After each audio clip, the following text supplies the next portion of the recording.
আপনি কি নবী সাল্লাল্লাহু আলাইহি ওয়াসাল্লামের সুপারিশ পেতে চান? পেতে চান? হাউজে কাউসারের পানি পেতে চান? নবীর কাছাকাছি থাকতে চান? শুনুন, নবী সাল্লাল্লাহু আলাইহি ওয়াসাল্লাম বিভিন্ন হাদিসের মধ্যে বলেছেন, বিভিন্ন হাদিসে, যে ব্যক্তি দুনিয়াতে নবীর সুন্নত যত বেশি পালন করবে, নবীকে যত বেশি ভালোবাসবে, তার উপর যত বেশি দরুদ পড়বে, ইনশাআল্লাহ কিয়ামতের দিন সে নবীর তত কাছাকাছি থাকবে। আর যদি সকালবেলা 10 বার এবং সন্ধ্যাবেলা 10 বার পড়তে পারেন, আল্লাহুম্মা সাল্লি আলা মুহাম্মাদ ওয়া সাল্লিম, অথবা আল্লাহুম্মা সাল্লি ওয়া সাল্লিম আলা নবিয়িনা মুহাম্মাদ, ইনশাআল্লাহ নবী সাল্লাল্লাহু আলাইহি ওয়াসাল্লাম আপনার জন্য সুপারিশ করবেন।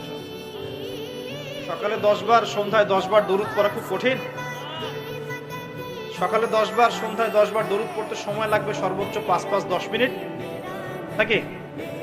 অনেকে বলে না যে ভাই 1 মিনিট দাঁড়ান, 1 মিনিট সময় নষ্ট হলে কি এমন হয়, এটা মানুষ বলে না?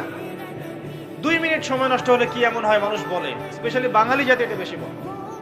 2 মিনিটে আপনি একটা কোরআন খতমের নেকি পাবেন ইনশাআল্লাহ। বিশ্বাস করলেন না?